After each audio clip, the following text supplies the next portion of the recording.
Major phone carriers make you sign contracts with rigid data plans to trap you into a kind of forced phonogamy.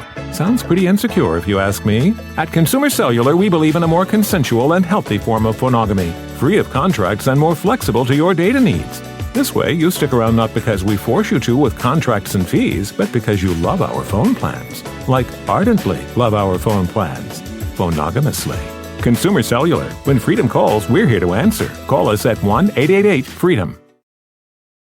You can start your day off right when you find a professional on Angie to get your plumbing right first. Connect with skilled professionals to get all your home projects done well. Visit Angie.com. You can do this when you Angie that. For exclusive podcasts and more, sign up at patreon.com/partnersincrimemedia. I'm Rebecca Lavoie, and this is Crime Writers On.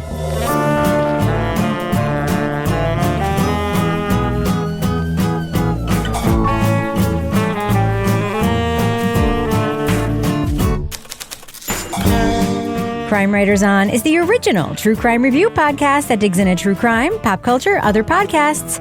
And on this episode, everyone in this crazy civil trial is actually an actor, except for one juror who believes the whole thing is real. We'll talk about the comedy reality series Jury Duty from Freevee on Amazon Prime.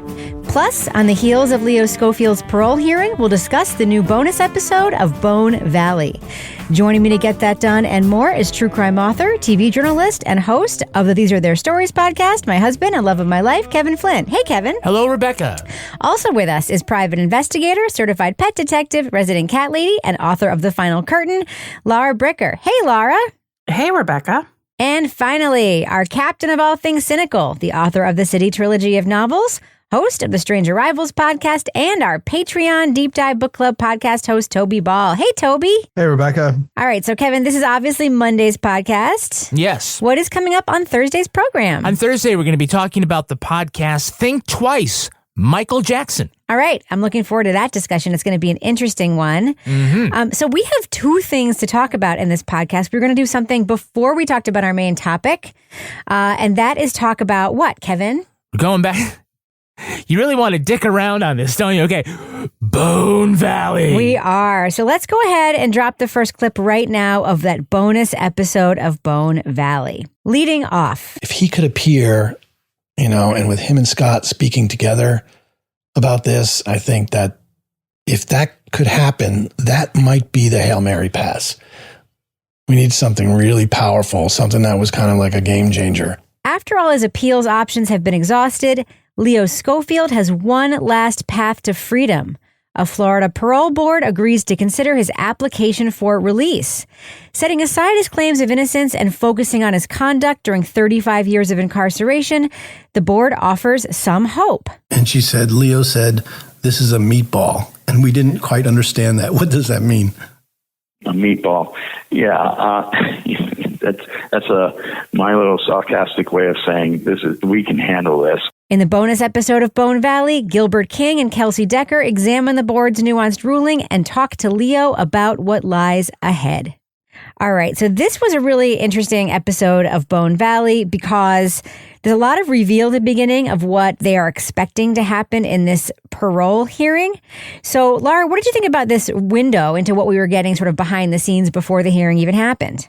I liked this. As somebody that's worked in the criminal justice system, I think a lot of people see, what happens when you actually get in the courtroom and, resolutions in cases. And I think this was really interesting because we're hearing from everybody, kind of the behind the scenes, behind the curtain, what it's like for everybody, emotionally leading up to this hearing, hearing what some of these people on the parole board have already said they might do before they've even gotten to the hearing. And how everybody is getting ready for that. I think for me, it was like not just, courtroom procedural, but also the emotional toll of being involved in a case like this when there is so much at stake and you so desperately want to have a different outcome for Leo. So I liked that. So, Kevin, we heard that Judge Scott Cupp, who's now Leo's lawyer, got to have some meetings before the hearing with some of the people who are on the board. And he was pissed after the meetings. Yeah, I mean, to talk about one of the, I guess it was one of the parole board members, just told him, I'm a product of the system, even though he kind of intimated that, yeah, he gets that Leo's getting fucked over. It's just, what does that mean? I'm a product of the system. I just said I've been around. And so the jury said that that's what that is. I mean, I think in a way it just means that I'm just not going to think about, whether or not juries got it right, because I'm just going to assume that they did. And, it's all part of this sort of thought from a different generation that there's no way that the system could ever make mistakes. The cops could never arrest the wrong person. Juries would never get it wrong. And so, I'm going to let that stand. It's funny because the parole board people keep saying that's not our job, but they always make it their job, right? They're very rarely like, oh, well, you did a great time in, good conduct and you've been in all these programs and you should go, on parole. It's always sort of like, oh, the violence of your crime and they relitigate the trial. And so, so if they're going to go in with just sort of this straight actual innocence argument, there are people that are just not going to go for it, right? They're just not going to open up their minds to even consider that. And this is a guy who apparently by that comment is that way. But in the end, we sort of see all three of the parole board members have a nuanced view of it that is positive for Leo. He ends up being almost the most flexible in a way, but I almost considered I'm a product of the system to mean I'm not going to go against the people in the system and disagree with them. Yeah. Less so than I don't believe you, because who's more of a product of the system than Scott Cupp? He was a fucking judge. Mm-hmm. So Toby, there's definitely Gilbert has not dropped being a journalist, but he has just come out and said now, I just can't stand by and watch. This is just wrong. He says at one point in this bonus episode, I should just be sitting by and just reporting, here's what happened. But it's just, you can't just stand by and just not say this is fucking wrong, which is it's definitely a take we don't hear a lot from, Pulitzer Prize winning journalists in podcasts. True. There is sort of more sort of raw emotion in this that I think we're used to. We've heard plenty of podcasts where the host and the team, become advocates, but it's because of what they found in their journalism leads them to believe or know that their subject of their reporting is innocent of the crime that they are in prison for. So, yeah, that was kind of an interesting thing. It was interesting. They opened with, a prayer that they were doing before the hearing, the night before the hearing, and sort of how it had flipped from what their expectation was probably a week before to what their expectation was the night before, being much more pessimistic. Yeah, and just to kind of pick up on what Kevin was saying about, actual innocence and being a product. I don't know how comfortable parole boards are in overturning jury decisions. I don't know if is that something that they're supposed to be kind of doing? Because I could see where that would be an issue too, right? Is that they're just the jury got it wrong. We think the jury got it wrong, so we're letting you go. So, a lot of stuff in our justice system, it seems like it's a tough one. And the way that the decisions have come out, or the way the culture is, at least in some places, is in a way that bolsters the system rather than the claims of individuals who may have been falsely convicted. So anyway, I just thought there's a lot of interesting stuff that comes up in it, and they don't necessarily commentate on it necessarily, but you kind of see Leo and then Gilbert and Kelsey and their team, you see them kind of butt up against it, and you can kind of sort of draw your own conclusions about the way things are working. What's interesting to me, and Laura, you kind of nod to this. So the woman who's the head of the parole board believes that Leo, she'll listen to the podcast, we heard this in an earlier episode, believes that Leo is innocent. But she really walks this line in talking at the parole hearing, and is very sort of, if you didn't know anything about the background of this, you'd think she's pro-prosecution, but just being really doing her job here and following the letters of the rules of the parole board. But if you think about it, what parole boards are supposed to do is literally the parole was set as part of the sentence. You have this sentence, but you are eligible for parole in a period of time, which is supposed to be based on your perceived danger to the community and your perceived, like, have you done enough time? Have you been a good inmate? And are you a danger to the community, right? But then they always do this thing where it's like, do you have remorse? As if that's some kind of like measure of whether or not you're a future danger to the community, which is like such a bullshit measure. And as we hear this state senator say, who's like sort of in charge of this whole commission thing, like, you can't have remorse if you didn't do it, which is a really like incredible thing for him to say in this forum. But like, that's the literal job of the parole board. If you are a product of the system, then your literal job is to say, if parole is built into your sentence and you do fit these requirements, you should fucking be getting parole. Like, that's what I don't understand. That's why when they bring in the moral judgments, it does make me so angry. Yeah, and I agree. I mean, I was so glad that this parole board member, Melinda, went that way with her vote and everything that she was saying. But I felt like you're saying, Rebecca, very frustrated listening to this, because you've got somebody that's been a model inmate who is wanting to mentor other inmates, who, you know, has done everything that he should do while he's been incarcerated. But because of the fact that he will not express remorse for, you know, and we know he wouldn't take a plea deal at one point, which would have gotten him out in a much shorter period of time, because he wasn't going to plead to this because it was something that he didn't do. So to hear them get so stuck on like the state did its job, the state proved its case, like that seems more like the type of discussion you should be having if you are before a higher court for an appeal. And you're talking about appeal issues, not whether you're talking about release issues. And I think part of that was because there has been, I mean, I just like looking in from the outside, it seems like they want to address that because there has been so much attention on this case in the media and through the podcast that they felt like they needed to say that. But yeah, the end result, okay, it's better than it was, but also like, what the fuck, man? Yeah. It was really frustrating to listen to. Yeah, it's also because, you know, they're going to see each other at the country club later, right? And, you know, they got to be like, I had your back there, man. I said I did what I had to do, but I also had your back in there. I didn't say you were a bad guy when I was up there doing my speech at the table. So, Kevin, there are some things to note, right? Like the argument from the state has shifted. They didn't bring the autopsy photos. They didn't do all that bullshit that they've done before. Yeah, they didn't seem to go full bore on that. I don't know if that's because maybe they also listened to the podcast and they're starting to realize the weakness in their case. And so, yeah, I mean, but we know that the system is built for preserving convictions and not really looking at, you know, actual innocence or anything like that. And, you know, again, we're looking at a parole hearing and it really should be strictly about parole. And I don't know if they really made any sort of argument. Again, all their arguments ever at parole hearings are that the crime was really heinous and they did it and they need to stay in for as long as possible. And it's longer than they did today, you know?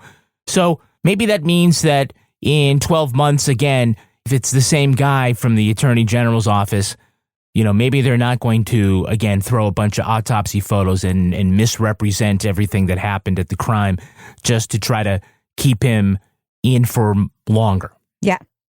So, Toby, I know you have thoughts about how media and the criminal legal system interact and how not everybody gets the same treatment, right?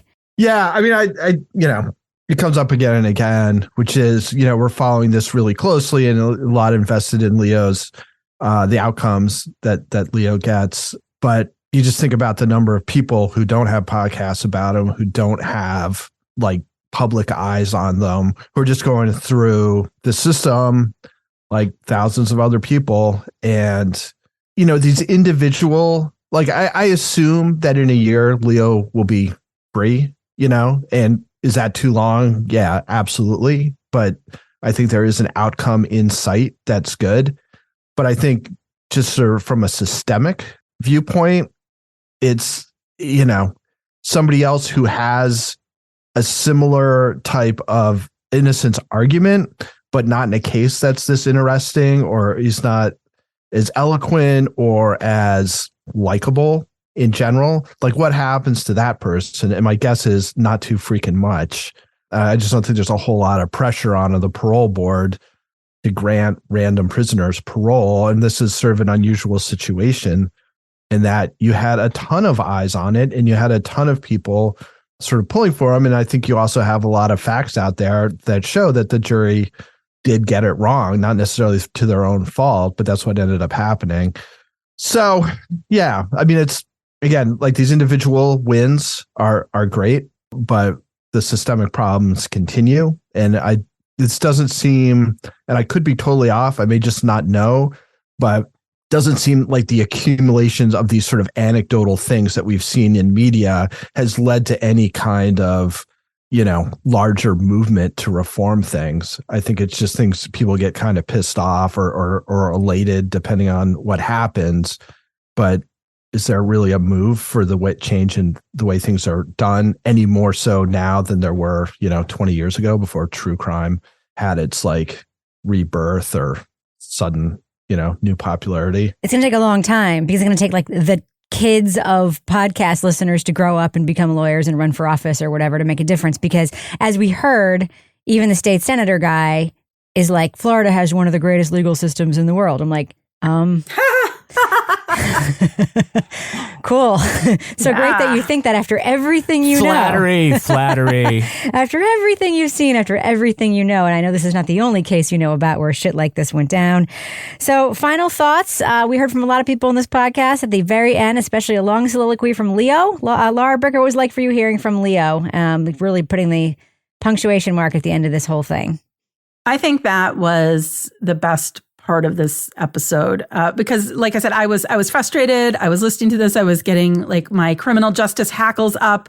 But I think everybody that left that felt so disappointed, then you talk to Leo. He's like, puts it in perspective. Like he's like, it's another 9 months and I can do that. You'll do it with me. And he talks about his goals going forward. And he just talks about putting this into perspective in his life compared to what he's already been through. And I think he really had grace in the way that he talked about it.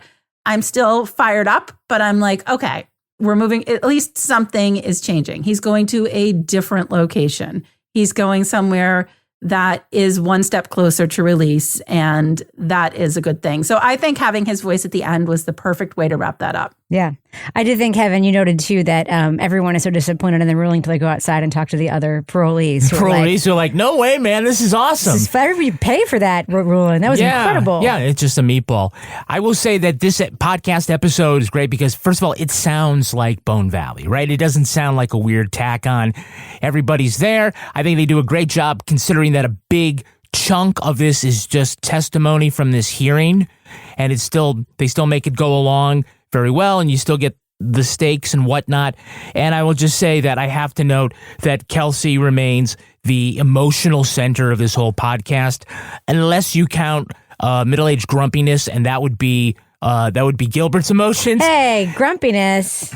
When she starts crying, talking to Leo at the end, I immediately start crying too. I'm like, fuck you, Kelsey. I hate you so much for making me do this, for making me bawl. But for making you be a human being? Yes, I know. I'm a human being, but it's just so great, the tears of gratitude and, to make us all feel that way. So anyway, great job. I'm now 9 months away from getting home. And to me, that's just amazing. I can't thank you enough for that. I want to make sure you thank her for it. Leo, I'm here. Oh my gosh. I know you can hear it in my voice. I cannot compose myself. I'm just sitting here listening to you. And yeah, great job to all involved with Bone Valley. Kudos to you all. Do you ever meet someone who seems kind of off? Whether it's a creepy neighbor or random phone number that keeps calling you, Truthfinder has you covered. You can search for people by name, address, phone number, email, and more. Truthfinder can be especially helpful for running confidential background checks on anyone you're planning to meet from online dating apps. Go to truthfinder.com/podcasts for a special offer. That's truthfinder.com/podcasts to access your special offer today. At Consumer Cellular, you get the same exact coverage as the largest carriers, but for up to half the cost. Same thing, up to half the cost. Up to half the cost for the same thing. 50% the money for 100% the same thing. I hope I'm making myself clear. Consumer Cellular. When freedom calls, we're here to answer. Call us at 1-888-FREEDOM. Half the cost savings based on cost of Consumer Cellular single-line 5GB data plan with unlimited talk and text compared to lowest cost single-line postpaid unlimited talk, text, and data plan offered by T-Mobile and Verizon May 2023. Selling your car to Carvana is as easy as... As easy as pie? Sure. All you have to do is enter your license plate or VIN. As easy as a stroll in the park. Okay, then just answer a few questions and you'll get a real offer in seconds. As easy as singing. Why not? Schedule a pickup or drop off and Carvana will pay you that amount right on the spot. As easy as playing guitar. Actually, I find that kind of difficult. But selling your car to Carvana is as easy as... Can be. Visit Carvana.com or download the app to get an instant offer today. All right, let's move on to our main review. Moving on. Oh, I'm stoked to the max. I'm so happy to be here. I'm going to be upset if I don't get on the jury, for sure.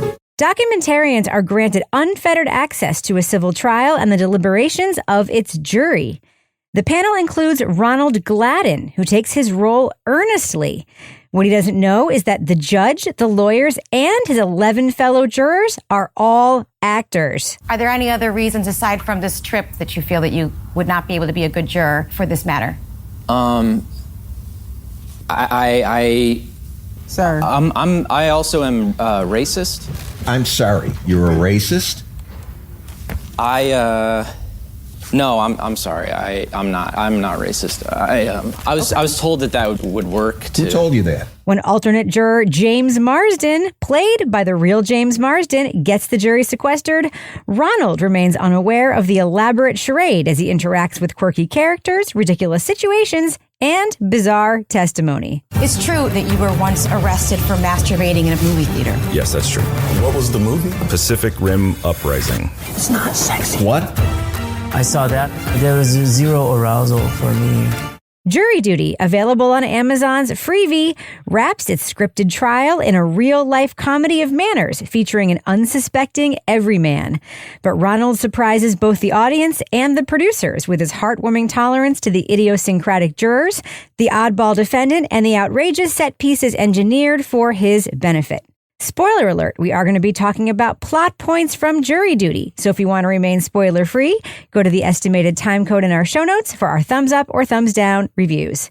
Okay, so Kevin, this was something that when I first saw the trailer for, I was like, that looks hilarious, but how can it last for 8 episodes, right? 7 or 8 episodes, It just seems like a one-note thing that maybe would be good for a quick, episode of America's Funniest Home Videos. Or Candid Camera. Right, but how can they pull it out? It really all depends on execution, right? Yeah, I mean, first of all, to say this was so original and incredibly funny. I mean, with this concept, you're only ever going to get one shot. You can never do a season 2 because people will catch on. So it really shoots the apple right off the top of William Tell's son's head, or however that went down. I mean, I think that it just was that, there was so much planning put into it, and that the actors do such a great job, with a lot of improv, but also a lot of, charted directions to go. And we see sort of at the very end, they have their own choose your own adventure. If A happens, if B happens, things will turn out. But I mean, it's just so good. And of course, it's because you have a unique person as the center of the story, which is Ronald. Yeah, but he isn't really a unique person, right, Toby? I mean, I think they set out to cast somebody that, I mean, I don't want to say they're planning on making fun of their protagonist. I just don't think that they thought they were going to have a protagonist that was going to be as ultimately successful as Ronald was. I mean, the casting choice is not particularly inspired in many ways, right? Yeah, well, I mean, he seems like the default, right? He's like a sort of amiable, youngish white guy. So I guess maybe that made it feel safer. Yeah, I don't know where they found this guy. Craigslist. Craigslist. He applied. Didn't you see the last episode?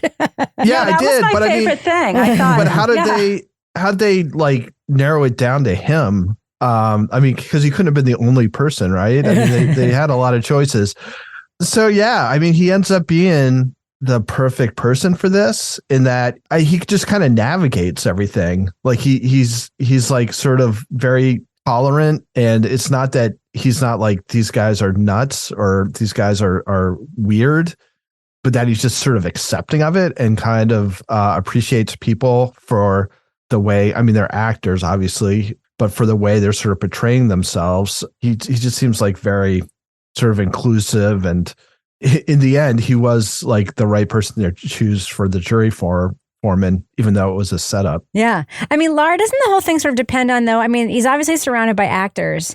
And some of the actors are more, there's like a spectrum, right? Of like everyman, and then it goes, and it seems like it was really, I think, a tightrope, because there were some characters in this that were so just to this, like the one line of being like strange enough that if you met them in real life, you'd be like, is this person real? But then they would sort of pull back. Like they really had to cast the actor characters perfectly. Like I think the bailiff was perfect. Yeah. I think some of the jurors were just subtle enough to be like Vanessa, who was played by Cassandra, who the bailiff got her name wrong that one time. Perfect. Like just enough amount of shade, just enough amount of subtlety. Perfect. But then, of course, you had Todd, Mr. Chairpants. Who was my favorite. I mean, Chance? But don't you think that tight rope of like having to have enough outrageousness and having to have enough subtlety, but then throwing James Marsden in on top of it, like that is hard to fucking pull off.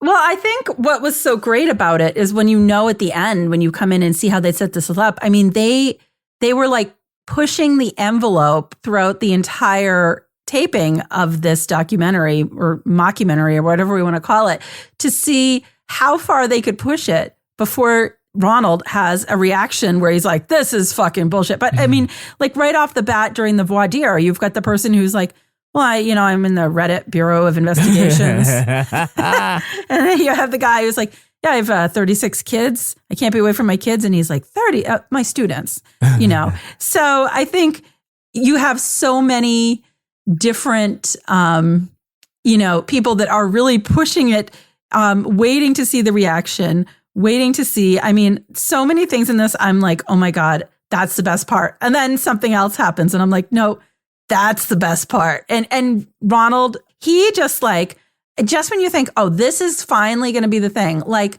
the weird, my favorite scene, well, one of my favorite scenes, the bed sex jumping scene. I stay still. Right. Somebody else jumps on the bed.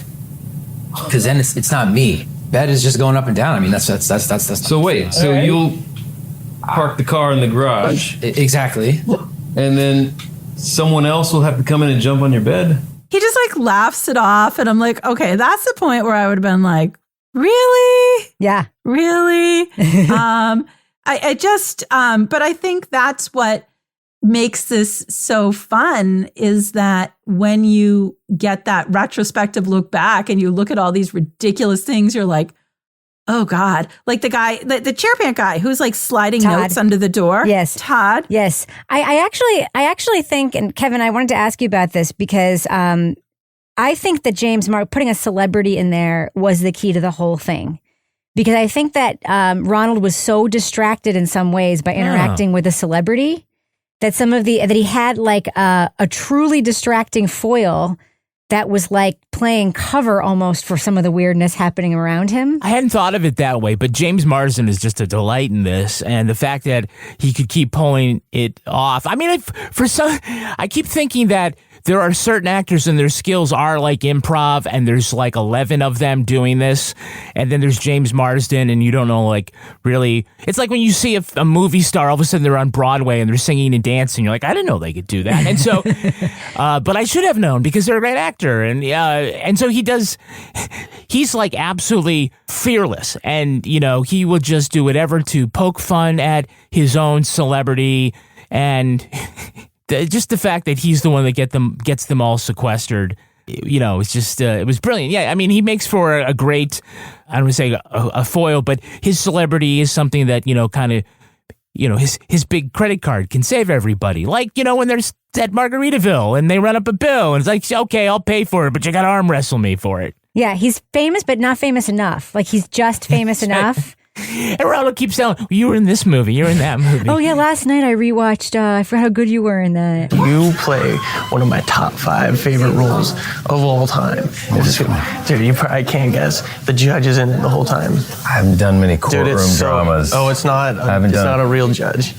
Sex drive. Dude, my God. Did you buy that one or did you watch it on Hulu? No, I bought it. There we go. Like Ronald, even the way he interacts with this famous person is just so lovely. Yeah. And like it's believable, and it's like he doesn't like suck up to him. He's not like overly impressed by him, but at the same time, he's like running lines with him, like helping him practice for his stupid fake audition. Let's just sometimes. What did he say? I got wounds. Sometimes that's all I got. Yeah. So Toby, let's talk about like just what it's like, just because this does represent something, even though it's fake, that is real when you are thrown together with people for a period of time. I don't know. I mean, a jury is one, because let's be real. There is some legal stuff in here, but not really. It really is just kind of a social experiment. What happens when you are thrown together with people who are not like you? How do you think it succeeds in that way?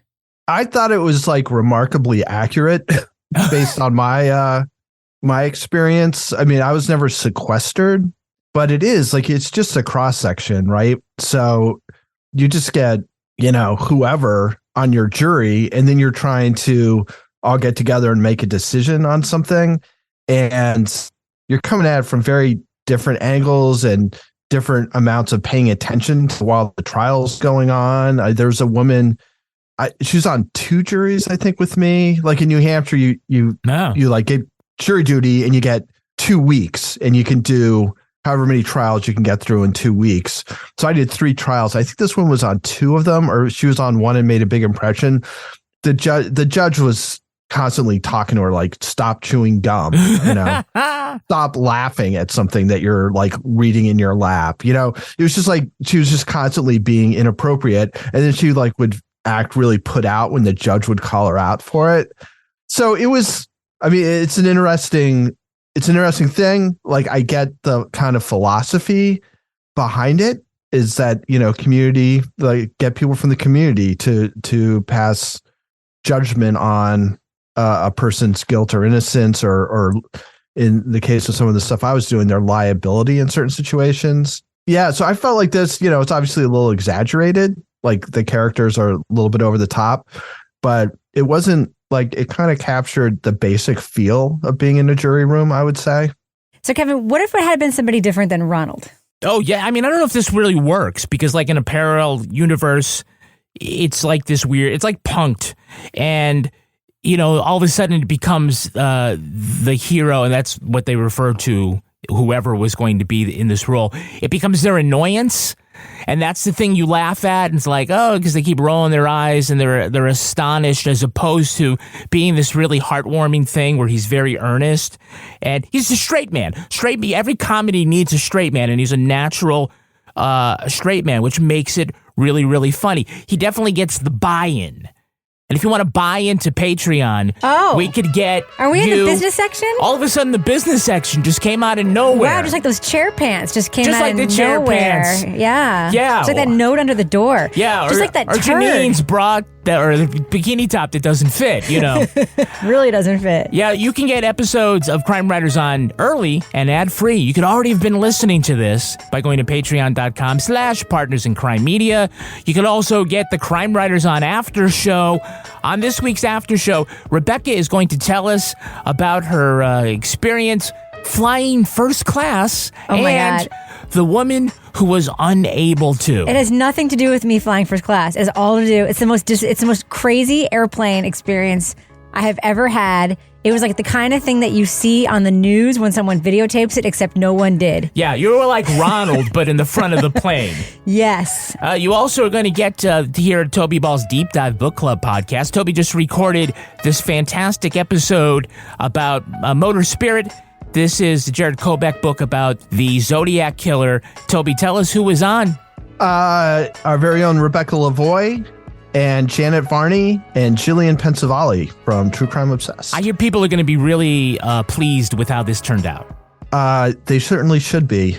It was a very it was a fun conversation. I mean, it's like kind of the classic cult book in that I don't think a zillion people have read it, but the people who do read it are like kind of obsessed with it. Mm-hmm. So if you kind of put that fact into this conversation that we had, it was good. It was interesting. Like everybody was super invested in talking about the book and their sort of takes on it and stuff. So it was a fun conversation. Jillian Pensavalli, by the way, is a Zodiac fanatic. That was the case that was her gateway into the whole true crime world. So it's like the heroine of true crime books. Oh, no, it's not like that. Not that bad? No. Okay. All right. Wouldn't say that. All right. In addition to all that. That's a weird thing to say. Wouldn't say that. Okay. We have Leave It to Bricker and we have Married with Podcast. Also want to let you know that coming up on Patreon, we're going to do another live taping of Crime Writers On, where you'll be able to come in and watch us goof off and make all of our mistakes and argue at each other, and before they all gets taken out, and you get to hear how the podcast goes. I don't have a date yet because I got to work it around on my umpire stuff. All right. And also sign up for the Crime Writers On newsletter. Go to crimewriterson.com and leave your email address. We promise only to sell it to aluminum siding salesmen. All right. Does that have the business section, Kevin? Thus ends the business section. I'm going to go ahead and fade that music out right now. Do you ever meet someone who seems kind of off? Whether it's a creepy neighbor or random phone number that keeps calling you, Truthfinder has you covered.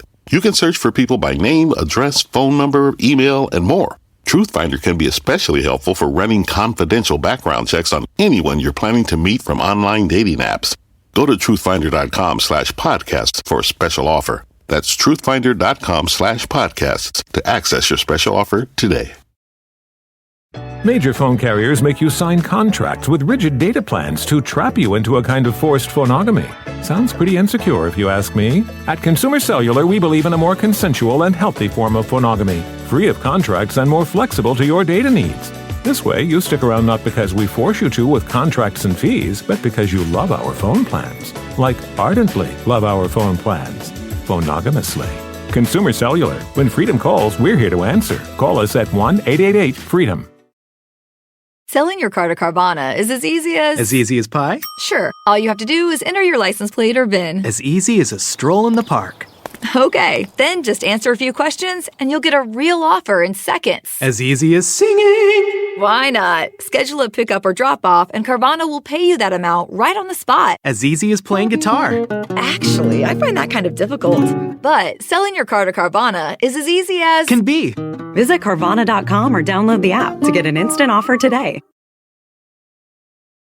All right, so Laura, there were actually some court and jury conventions in this show, even though there weren't a ton, but there were some. My personal favorite was The View. I loved when they went to the, the scene of the alleged crime, and then they had the little Westworld little nod scene in the room with the mannequins, which was very funny. What was your favorite actual court legal type thing that they did in this show called Jury Duty, which was only kind of about jury duty? Well, it's interesting. We laugh because it was really funny. And obviously this is a comedy and this is like a punk sort of thing. But as somebody that's worked in the court system and been there for jury selection and seen the other side of the people showing up, they had the procedure accurate. And I especially loved when there was like ineffective assistance of counsel. And I'm like, oh my God. Do you know how many times that comes up? Always one of my personal favorites. When then somebody wants to represent themselves pro se, and they do, and then it's a real show. I remember as a reporter covering a case where this guy was able to convince the court that he was going to be a pro se defendant, and he would just launch into these diatribes in the middle, 1776 and what happened are you familiar with the spirit of 1776? And so which it seems, you know what that flag with the fringe means? Yeah. And it was and you hear this and you're like, that sounds ridiculous, that didn't happen. But then you see this show and you're like, oh no, some of the real life things that I've seen could actually have happened in this show. I also really, first of all, also the animation recreation of how everything happened. I was like, that was great. Was that? That was super fun. It's what a rich person could afford, right? Like one of those, one of those Korean animation Taiwanese studios. news. Oh, Taiwanese, yes. Yeah. And now we are in the court. Yeah. Well, I did cover, when I was working for the Associated Press, I covered a death penalty case. It was a very wealthy person. And he had this montage put together at the end of the case with like music and videos. And I'm like, wow, like clients at the public defender don't get this kind of video. So yeah, I just think it was great. And the judge was fantastic. The judge was like, I felt like I was watching like a Judge Judy judge, but he pushed it a little bit, but he kept it in check enough until the end during the big reveal. So one of the things that they said in the reveal episode, which I actually want to ask you about too, Toby, what you think about the way they did that, but they said that they did not expect Ronald to be as invested in the legal case as he ended up being, that they didn't expect him to pay as much attention, they didn't expect him to be as thoughtful and as like, you know, invested in that part of it as he was. They thought it was mostly going to be about the interpersonal reactions, but he took that role extremely seriously. What do you think about that? Well, as he should, right? Yeah. I mean, it was a civil trial, though. I mean, a lot of people, I think, would enter that situation even earnestly and be like, maybe not handle it with as high a stakes, sort of attitude, especially given the absurdity of the actual case, the absurdity of the plaintiff, even, it's very much like a Gwyneth Paltrow level, like rich person kind of situation. Look, I was in a timber taking trial, and it was a complete freak show. And we need a T-shirt about the timber taking trial. We took Don't it take the seriously, timber. man. And it was like the actual trial itself was, I would say, at least as weird as that one was. The jury wasn't quite as distracting, but there was just some bizarre shit that happened, like while court was in session, and we still, people were pretty focused. We realized it was going to be a big deal for one of the two sides, unless you kind of split the middle, which is what ended up happening. I guess I would have been disappointed if he hadn't taken it seriously, if he just got so wrapped up in all these like little side things as like, I don't really give a shit about the actual thing I'm here to do. Yeah. I just give a shit about the lunch order. The food situations were so fraught. Yeah, it was hilarious. In this documentary, they made the food stuff so fraught. I just want to say a side note that we were talking about, I was talking with Jason Moon the other day about Bear Brook and the jurors and stuff because we're preparing for this event thing we're doing. And he had a very good question. Why are jurors allowed to deliberate? Aren't you supposed to just take the evidence and like make a decision based on what you know? Like, why are they allowed to try to convince each other of stuff? Isn't that weird? Think about it. Just like leave that thought there. So, Kevin, who are your favorite jurors in this? Cast? I mean, I think Jeannie and Noah are great, and kudos to Todd for keeping a straight face with all the goofy stuff. Ken became one of my favorites for some with his reason. Gambling problem. I loved him. I like at the end the actor said it was so hard to talk as slow as Ken. I think it's a hard character, I think, to keep up for 2 weeks. So kudos to that actor. His name is Ron Song. So I don't know if he's up for an Emmy, but he ought to get some consideration. Just like making up the fake game with the rules. You drop those sticks. Oh, look where it's pointing. It's touching this. Oh, no. 100 multiplier. I owe you $2,000. He's like, no, I'm not taking your $2,000. Yeah. I mean, that really, I think, was a real reveal about Ronald right there. It was really incredible. Oh, it's okay. No. You're so kind. I'm not taking $20 from you, let alone $2,000. Oh, we won't do that. No. Yeah, we won't. But I must pay my debt. No, this is all for fun, man. This is just for fun. Don't worry about it. Yes, that was very fun for me. Okay, so before we wrap up, we have to talk about the choice that was made in the storytelling structure here. A lot of reality shows like this, the audience would be in on the backstage of it from the beginning, and we would have seen the manipulation happening in real time, and we would have been like, that's usually how it's done. This show did not do that. This show did the whole final episode as a pull back the layers reveal. Laura, it starts with the judge bringing him in and telling him, here's what happened. And we find out along with Ronald how it all worked. Laura, how did you feel about that storytelling choice in this show? I loved it. And it was fun because, as the judge was beginning to like fess up to Ronald, you're waiting I was like, oh, Ronald's going to have a huge reaction. And he just kind of sat there, like he kind of took it in. At first, I think he almost thought it was a joke. And he's like, oh. But I think for me, when they then went around and opened up the door to show all of the people that were there in this sort of makeshift studio working on this the whole time, I really loved when they were showing the clips of how they were deciding to do certain things.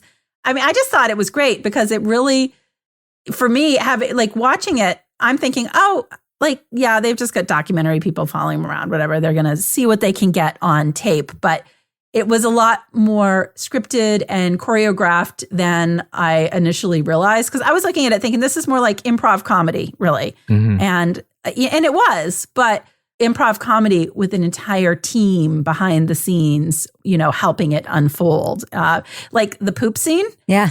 Had to construct the poop. Well, it made sense of why they had a whole second group over another hotel, because they were rehearsing for things that they had to do with Ronald. Like they were able to that's the reason why they had a whole separate group of actors at a separate hotel, was because they were rehearsing. They were trying to figure out how they were going to get Ronald to do certain things. The fact that they had him isolated doing a COVID test while they took the whole cast over to the warehouse to figure out how they were going to get him up the stairs, because they had to respond in real time to things they didn't expect him to do. Toby, how did you feel about the way that they revealed all that to us in one condensed episode? So I haven't watched much reality TV, so I don't know really what the conventions are. But I thought it was interesting. I mean, it made sense. So the whole time you're in on it, right? So, I mean, part of the fun is watching these actors kind of manipulate things to set up these situations that are totally pushing the envelope of believability. And then just to kind of see what goes into it. I think like Laura was saying, that you can definitely watch it and be like, wow, these people are really yes-anding it and making it all work. But in fact, there's this whole plot that they're sort of moving along in that way with all these little side things and manipulations. Of all the episodes, that was the kind of one that went on. I feel like they had to fill up the full 23 minutes or whatever. So there are times it's like, okay, get the picture. But, whatever. I mean, for the most part, the whole thing was very funny and engaging. Didn't you feel, Kevin, though, it also showed us how other reality TV is made? I felt you know what I mean? But I think that we would be, way more interested in how this gets pulled off. We start from the beginning with just really knowing this much. We think we're in on it, but we really aren't in on a lot of it. We're in on what Ronald is up to and that these guys are all acting, but you're right, we don't see any of how the sausage is made. And that's okay, because first of all, the show plays to the audience like an actual sitcom. The whole thing isn't people winking at the camera, right? The story, almost if you miss the part that Ronald isn't in on it, those episodes could be a regular sitcom. Yeah. You've got the Jason Bateman in Arrested Development character in the middle of it, because they keep playing that part to the camera. And even when they're outside of Ronald's point of view, they do things speak to the camera in character. Yeah, they do. And so that whole part continues to go along, and I think you need it. And it isn't until the end. Now, if they kept bumping into episodes and you see the producers and them talking about stuff all the way through, that would really sort of pop that bubble for us. And so it isn't until the end and you're like, man, how did they do it? And that I thought was tearing down that fourth wall completely and showing us those things that maybe in another show you would see as they go, in real time as it went along. I just thought it was really inspired. All right, let's do what we do. Let's let our listeners know, should they check out Jury Duty? It's on Freevee, which you can get through Amazon Prime and the Freevee app. Laura Bricker, what do you think? Thumbs up or thumbs down for Jury Duty? Well, yeah, I love Freevee for shows like Magnum P.I. and Murder, She Wrote, other shows that I have watched on the Freevee app late at night when I can't sleep. I really like this. I thought this was super fun. We watch a lot of heavy true crime and crime documentaries. And, this was light, but I do think despite it being light and comedic, it really did give an accurate window into what the jury process is like for jurors, which can sometimes be absurd, depending on who's in the trial. So I would recommend this. It was a lot of fun to watch. I watched it over the weekend, and then I rewatched certain parts that I wanted to see again, like there was a certain bed scene that was very entertaining to me that I watched a few times because I was like, that's really funny. So thumbs up for me. Toby Ball, what do you think? Thumbs up or thumbs down for Jury Duty? Yeah, I'm a thumbs up. I mean, it's very funny. It's light. It's sort of good-hearted. And I don't have a whole lot more to say about it other than that. But I think it's a fun summer watch. Period. Kevin Flynn. Yeah, I'm a big thumbs up. I thought that this was unique and surprisingly heartwarming without spoiling anything. The character that they get in the middle here, Ronald, is just, it isn't until the end when they start talking about what he experienced, when other people are telling him what they observed about him, that you realize, yeah, this was a great guy. And even though it was a weird, entertaining situation for us, he was really the heart and soul of this entire comedy reality thing. I wish there were more things like this, but I don't think I don't think you can do it like that. Once word gets out about how good this is, so maybe this is a one and done, a unique thing. But I certainly enjoyed it, and I hope other people get to watch it. Yeah, I love Jury Duty. Huge thumbs up for me. Yeah, I think everyone has already said what I wanted to say. I just want to say it's one of the most uplifting things I've watched in a long time, and I didn't expect that.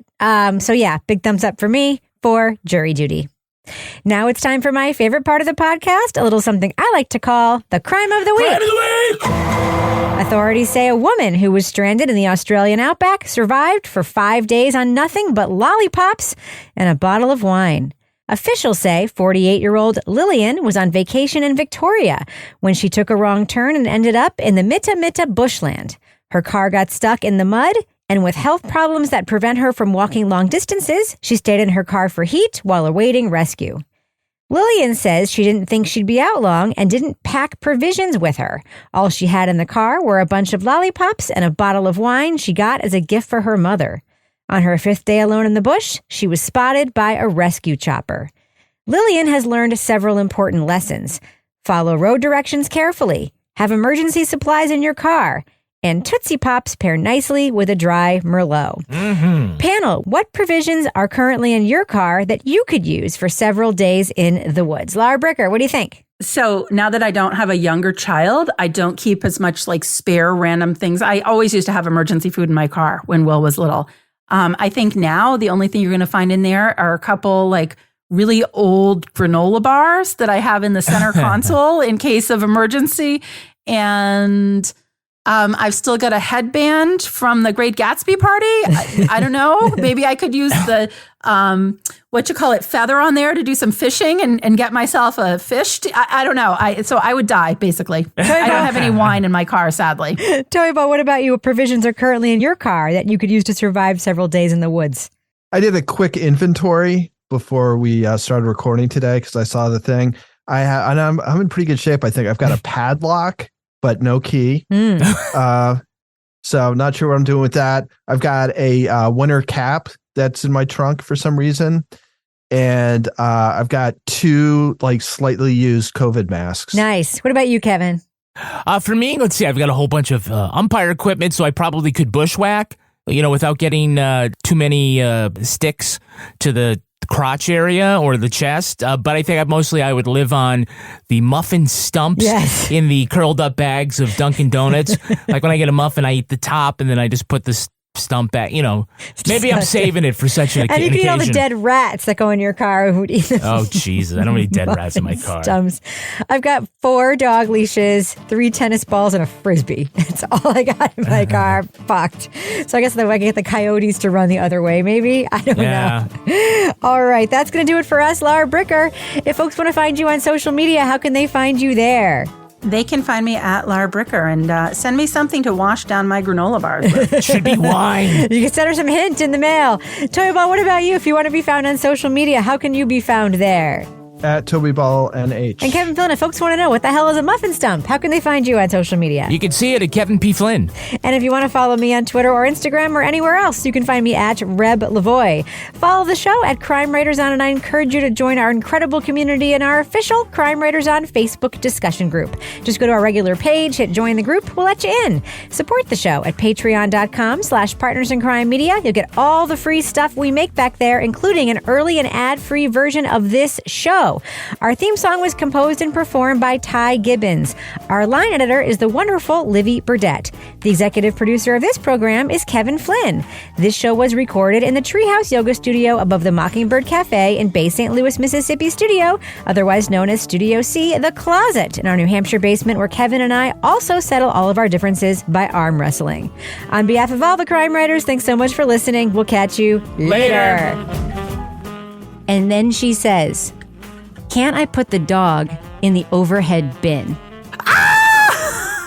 And then we're all like, "Oh, it's not fucking about the dog, is it, lady? It's not, it's like you don't care." And he goes, "No, ma'am, it's not safe for the dog to put the dog in the overhead bin." Dog in the overhead bin.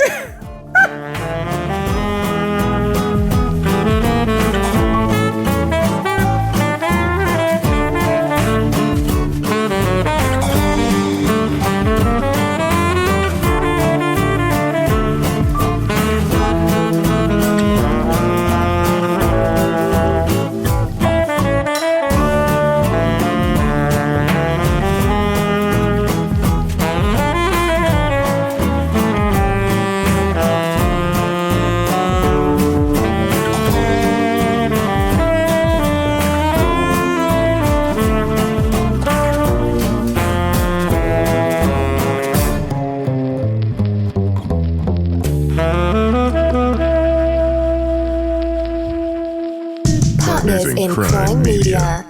The Angie's List you know and trust is now Angie, and we're so much more than just a list. We still connect you with top local pros and show you ratings and reviews, but now we also let you compare upfront prices on hundreds of projects and book a service instantly.